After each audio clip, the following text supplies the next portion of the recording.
Dear students, हम लोग अभी तक 60 क्वेश्चन कंप्लीट कर चुके हैं और क्वेश्चन नंबर 61 से हमें कंप्लीट करना है। हमने आपसे कहा था कि यह है सुपर टेट की क्लास चल रही है और ये मनोविज्ञान की क्लास है। सुपर टेट के साथ साथ मनोविज्ञान जो हम ऑनलाइन क्वेश्चन कंप्लीट करवा रहे हैं, ये आपके यूपी टेट, सी टेट और सभी प्रकार के टेट में काम आने वाला है, क्योंकि मनोविज्ञान वही है और वही सारा मनोविज्ञान सब में आता है। तो ये मनोविज्ञान वैसे मोस्टली सुपर टेट के लिए है और हर जगह ये काम आने वाला है। तो हम इसमें आपको कम से कम 10 अध्याय या उससे ज़्यादा भी करवाएंगे। हर अध्याय में कम से कम 100 क्वेश्चन होंगे और ये पहले अध्याय के 60 क्वेश्चन हम कंप्लीट कर चुके हैं और 61 नंबर क्वेश्चन से हमें कंप्लीट करना है। जिसने पहले वीडियो नहीं देखी उस पर जा कर के अपनी वीडियो देख लिया और क्वेश्चन को लिखते जाए। और जो ये क्वेश्चन हम करवा रहे हैं इसको भी पेन कॉपी लेकर के बैठें और उसको नोट करते जाएं। तो चलिए शुरू करते हैं। क्वेश्चन नंबर 61, भावात्मक अनुभव तथा शारीरिक परिवर्तन साथ साथ होते हैं, यह किस सिद्धांत पर आधारित है? भावात्मक अनुभव तथा शारीरिक परिवर्तन साथ साथ होते हैं, यह किस सिद्धांत पर आधारित है? तो ये है आपका कैनन-बार्ड के संवेगात्मक सिद्धांत पर। ये कैनन-बार्ड के संवेगात्मक सिद्धांत पर आधारित है। क्वेश्चन नंबर 62, बालक को समाज में जिस प्रकार की सुविधाएं प्राप्त होती हैं उसका विकास भी उसी प्रकार होगा, यह कथन किस सिद्धांत पर आधारित है? बालक को समाज में जिस प्रकार की सुविधाएं प्राप्त होंगी उसका विकास भी उसी प्रकार होगा, यह कथन किस सिद्धांत पर आधारित है? तो ये है वाइगोत्स्की के सामाजिक विकास के सिद्धांत पर।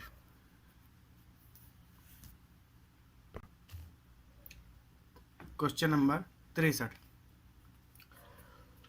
टर्मन के अनुसार विशिष्ट बालक की विशेषता क्या है? टर्मन के अनुसार विशिष्ट बालक की विशेषता क्या है? तो ये है बौद्धिक विकास। टर्मन के अनुसार क्या है? बौद्धिक विकास इसकी विशेषता है। क्वेश्चन नंबर 64, कविता के मूल में जीवन की आलोचना है, किसने कहा है? कविता के मूल में जीवन की आलोचना है, किसने कहा? अर्नोल्ड ने कहा हुआ। क्वेश्चन नंबर 65, बालक में नैतिकता का विकास चरणबद्ध तरीके से होता है, किसका कथन है? बालक में नैतिकता का विकास चरणबद्ध तरीके से होता है, यह कोहलबर्ग का कथन है। अगला क्वेश्चन है, रोसार्क परीक्षण किसके लिए किया जाता है? तो रोसार्क परीक्षण किया जाता है व्यक्तित्व मापन के लिए।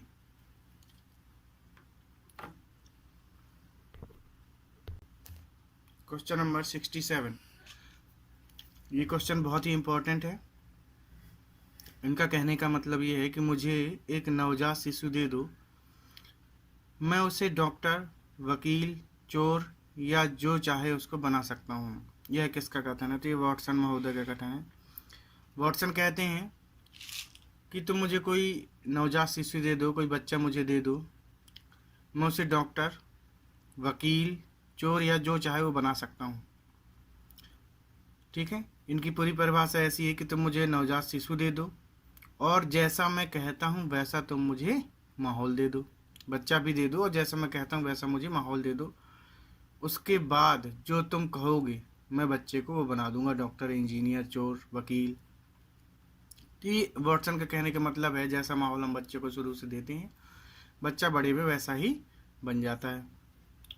ये बहुत ही महत्वपूर्ण थ्योरी है मनोविज्ञान की, इस पे आपको खासकर ध्यान रखना है। ये इम्पोर्टेंट क्वेश्चन है, इस पे आप इम्पोर्टेंट का चिन्ह भी लगा सकते हो। ये बहुत इम्पोर्टेंट क्वेश्चन है।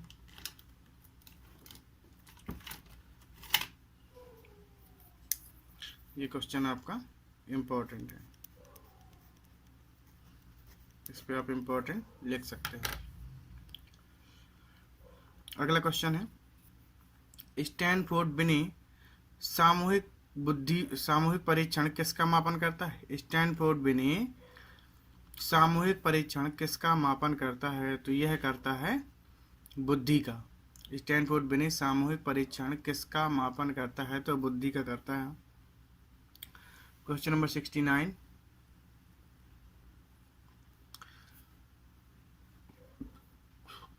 पियाजे के अनुसार बच्चा किस अवस्था में अपने परिवेश की वस्तुओं को पहचानने एवं उनमें विभेद करने लगता है। पियाजे के अनुसार बच्चा किस अवस्था में अपने परिवेश की वस्तुओं को पहचानने और उनमें विभेद करने लगता है? तो ये है पूर्व संक्रियात्मक अवस्था। पियाजे एक बहुत ही बड़े मनोवैज्ञानिक है और इनका क्या मानना है कि किस अवस्था में बच्चा अपना जो है कि परिवेश की वस्तुओं को पहचानने और उनमें विभेद करने लगता है। वस्तुओं को पहचानता है और उनमें भेद भी करने लगता है कि मतलब ये कुर्सी है, टेबल है, या फिर और भी बहुत सारी चीज़ें, उनमें भेद करेगा। ठीक है, तो ये अवस्था होती है पूर्व संक्रियात्मक अवस्था। पूर्व संक्रियात्मक अवस्था 2 से 7 वर्ष तक मानी जाती है। पियाजे ने 4 अवस्थाएं मानी हैं बालक की, 0 से 2, 2 से 7, 7 से 11 और 11 से बाद की। तो ये पूर्व संक्रियात्मक अवस्था अपनी 2 से 7 वर्ष की होती है। क्वेश्चन नंबर 70, व्यक्तित्व व्यक्ति के संगठित व्यवहार का संपूर्ण चित्र है, किसका कथन है? व्यक्तित्व व्यक्ति के संगठित व्यवहार का संपूर्ण चित्र है, यह किसका कथन है? यह डेसिल का जो है कि कथन है कि जो व्यक्तित्व होता है व्यक्ति के संगठित व्यवहार का संपूर्ण चित्र होता है।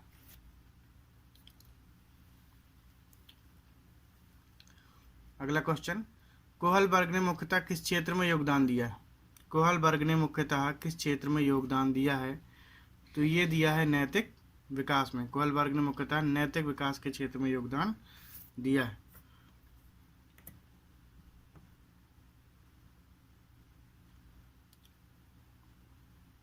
क्वेश्चन नंबर 72, प्रेरणा बालकों में रुचि उत्पन्न करने की कला है, यह किसका कथन है? प्रेरणा बालकों में रुचि उत्पन्न करने की कला है, किसका कथन है?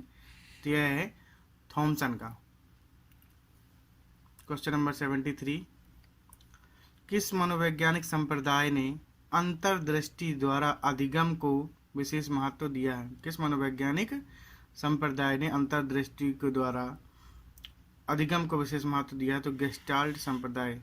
देखिए, मनोविज्ञान हो या फिर कोई भी चीज़ हो, तो जब हम उसको बार बार पढ़ते रहते हैं और बार बार वो हमारे रिवीजन में आती रहती है, तो एक अपने आप अंदाज़ा लग जाता है कौन से क्वेश्चन कुछ चीज़ का होगा। जैसे कि आप बार बार जब मनोविज्ञान पढ़ोगे और इसमें काफ़ी चीज़ आप पढ़ चुके होगे, तो आप एक चीज़ समझ जाओगे कि जब भी आपको अंतर्दृष्टि नाम का शब्द कहीं भी मनोविज्ञान में दिखाई दे, तो आप अपने आप समझ जाओगे कि गेस्टाल्ट संप्रदाय से वो जुड़ा हुआ है। तो इस तरीके से हमारा अनुभव भी बढ़ता जाता है। जैसे जैसे हम किसी भी सब्जेक्ट में घुसते जाते हैं और उस पर अध्ययन करते जाते हैं, तो हमारा अनुभव उसके हिसाब से बढ़ता जाता है। Question number 74, Karl turn Washburn ने किस पद्धति का सूत्रपात किया है? कार्ल टर्न वासबर्न ने किस पद्धति का सूत्रपात किया है? तो कार्ल टर्न वासबर्न ने ये विनेटिका पद्धति का सूत्रपात किया है। अगला क्वेश्चन है, कुप्पू स्वामी के अनुसार समायोजन की समस्या वाले बालकों में सर्वाधिक प्रतिशत किन बालकों का होता है? कुप्पू स्वामी के अनुसार समायोजन की समस्या वाले बालकों में सर्वाधिक प्रतिशत किन बालकों का होता है? तो इसका आंसर है जो असमायोजित घर परिवार से आते हैं। ऐसे परिवार जिनके अंदर सामंजस्य कम होता है या असमायोजित होते हैं, जिनके परिवार में आपसी द्वंद्व ही चलता रहता है। असमायोजित का मतलब है परिवार में आपसी द्वंद्व होते रहना। जब परिवार में आपसी द्वंद्व होते रहते हैं तो उनके बच्चे जो होते हैं उनको विद्यालय में जाने पर भी समायोजन में बहुत दिक्कत होती है, और वो विद्यालय तो ठीक है और भी कहीं भी जाने पर समायोजन आसानी से नहीं कर पाते हैं।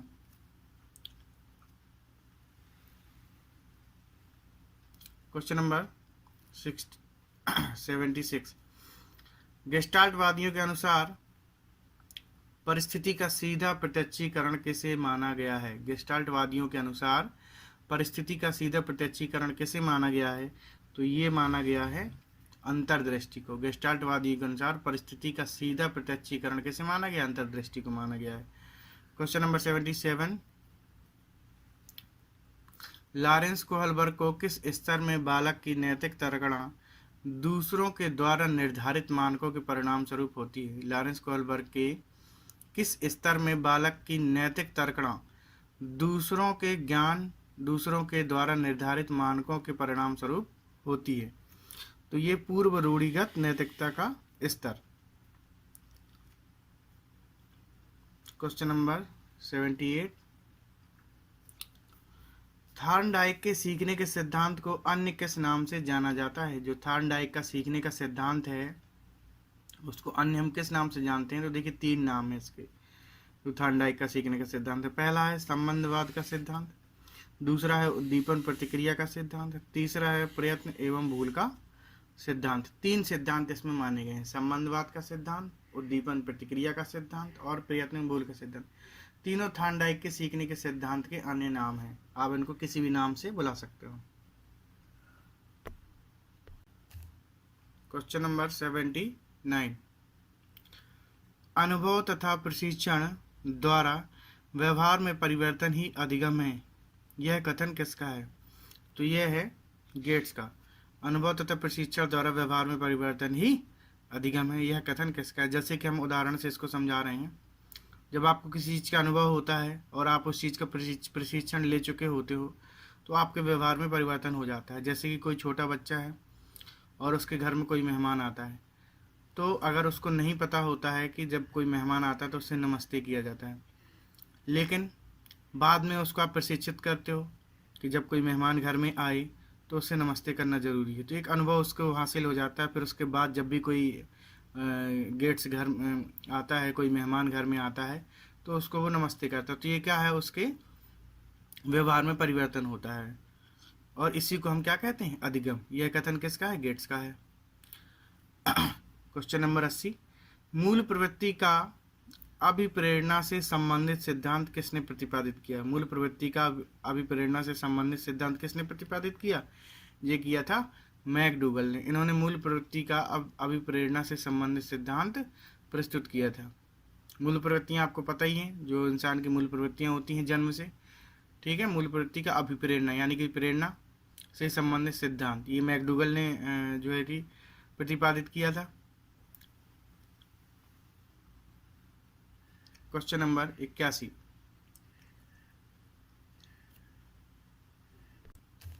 क्वेश्चन नंबर 81, कोहलबर्ग द्वारा प्रतिपादित नैतिक विकास की अवस्था किस अवस्था से संबंधित है? जो कोहलबर्ग ने प्रतिपादित किया था नैतिक विकास की अवस्था किस अवस्था से संबंधित है? तो ये 3 अवस्थाओं से संबंधित है।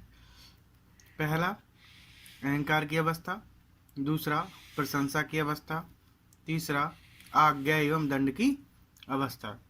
ये कोहलबर्ग द्वारा प्रतिपादित नैतिक विकास की अवस्था है जो 3 अवस्थाओं से संबंधित है। क्वेश्चन नंबर 82,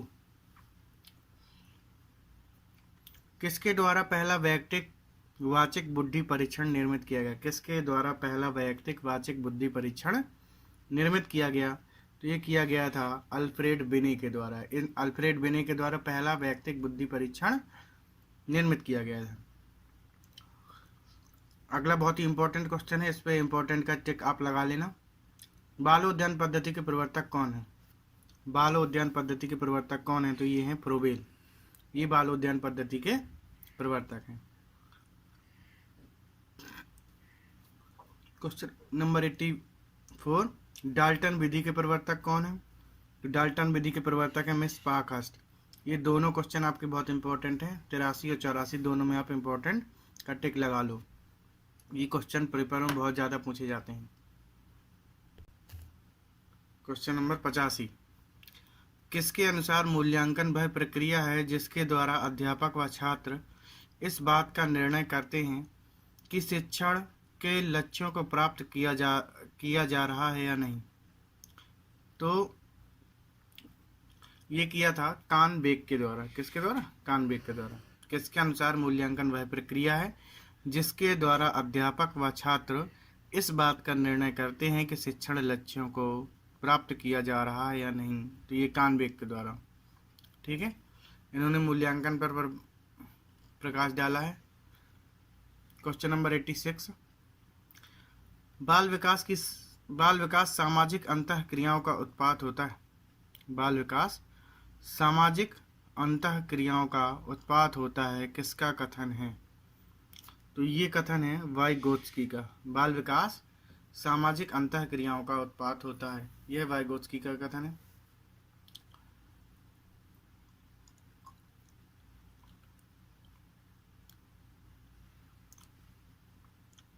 क्वेश्चन नंबर 87, स्याही धब्बा परीक्षण का निर्माण किसने किया?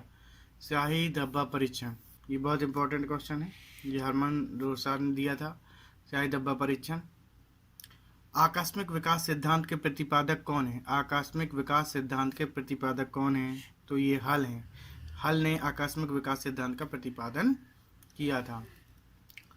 क्वेश्चन नंबर 89, किस मनोवैज्ञानिक के अनुसार सीखने का मतलब ज्ञान का निर्माण करना है? किस मनोवैज्ञानिक के अनुसार सीखने का मतलब ज्ञान का निर्माण करना है? तो ये है पियाजे।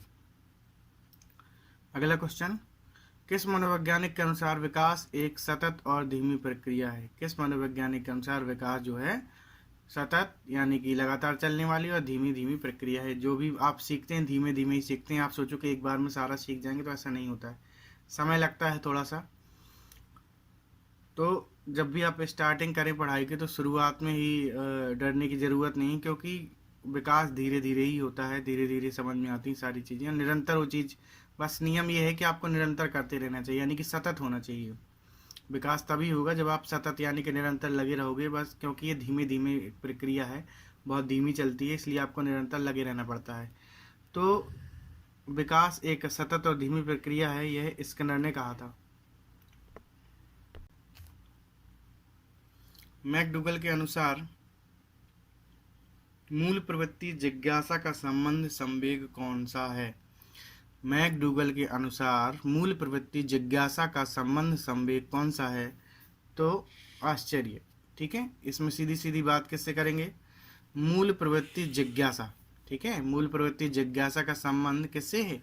आश्चर्य से है। स्मृति सीखी हुई वस्तु का सीधा उपयोग है, किसका कथन है? जो स्मृति है हमारी, वह सीखी हुई वस्तु का सीधा सीधा उपयोग है। जब हम कोई वस्तु सीखते हैं और उसका उपयोग करते हैं, तो अपनी स्मृति से ही करते हैं। इसीलिए कहा गया है कि स्मृति सीखी हुई वस्तु का सीधा उपयोग। किसने कहा है? वुडवर्थ ने कहा है। क्वेश्चन नंबर 93, वातावरण वह बाहरी शक्ति है जो हमें प्रभावित करती है, किसने कहा है? वातावरण वह बाहरी शक्ति है जो हमें प्रभावित करती है, ये कहा है, रॉस ने कहा है। बिल्कुल, आप लोग भी समझ ही रहे होंगे कि जो हमारा वातावरण है वो हमें प्रभावित करता है, बहुत ज़्यादा, थोड़ा नहीं, बहुत ज़्यादा प्रभावित करता है, और यह एक बाहरी शक्ति है। लेकिन ये कथन दिया किसने था? ये दिया था रॉस ने। क्वेश्चन नंबर 94, पूर्व में सीखे गए ज्ञान का प्रत्यक्ष उपयोग स्मृति है, किसका कथन है? जो भी हम ज्ञान सीखे रहते हैं, जो भी हमने नॉलेज ली हुई है, जो भी हमने सीखा हुआ है पहले, उसका जब हम उपयोग करते हैं तो वही स्मृति है। अगर आपने कुछ सीखा है और आपकी स्मृति में है वो चीज़, तो ही आप उसका उपयोग कर सकते हो, अन्यथा नहीं कर सकते हो। यह लेकिन कथन किसका है? ये कथन है वुडवर्थ का। पूर्व में सीखे गए ज्ञान का प्रत्यक्ष उपयोग स्मृति है। क्वेश्चन नंबर 95, बुद्धि सीखने की योग्यता है, किसने कहा? बुद्धि सीखने की योग्यता है, किसने कहा है? ये कहा है बंकिंघम ने। इनका कहना है कि बुद्धि जो हमारी होती है वही सीखने की योग्यता होती है। ठीक है, यानी कि कहते हैं ना कि किसकी कितनी बुद्धि है, इसकी ज़्यादा तेज है, वो ज़्यादा योग्य है, वो नहीं है। तो ये हमारी बुद्धि पर डिपेंड करता है। तो बुद्धि ही सीखने की योग्यता कहलाती है। क्वेश्चन नंबर 96, बहुबुद्धि सिद्धांत का प्रतिपादन किसने किया था? बहुबुद्धि सिद्धांत का प्रतिपादन किसने किया था? तो ये किया था गार्डनर ने। गार्डनर ने बहुबुद्धि सिद्धांत का प्रतिपादन किया था। Question number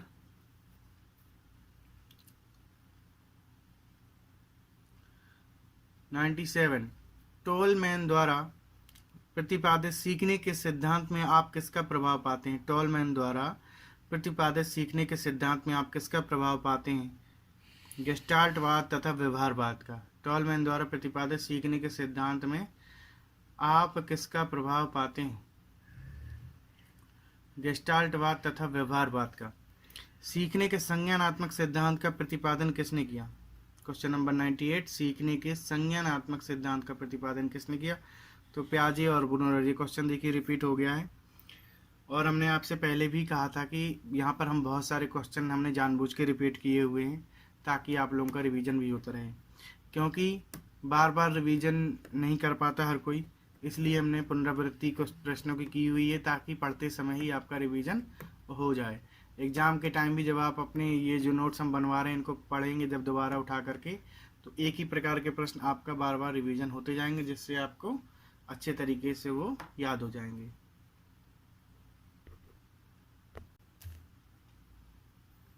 question number 99, Pavlov ने अपने सीखने के सिद्धांत का आधार किसको माना है? पावलोव जो थे उन्होंने अपने सीखने का सिद्धांत का आधार किसको माना है? तो ये माना है उन्होंने अनुबंधन को। अनुबंधन ने उन्होंने सीखने के सिद्धांत का आधार माना हुआ है। Question number 100,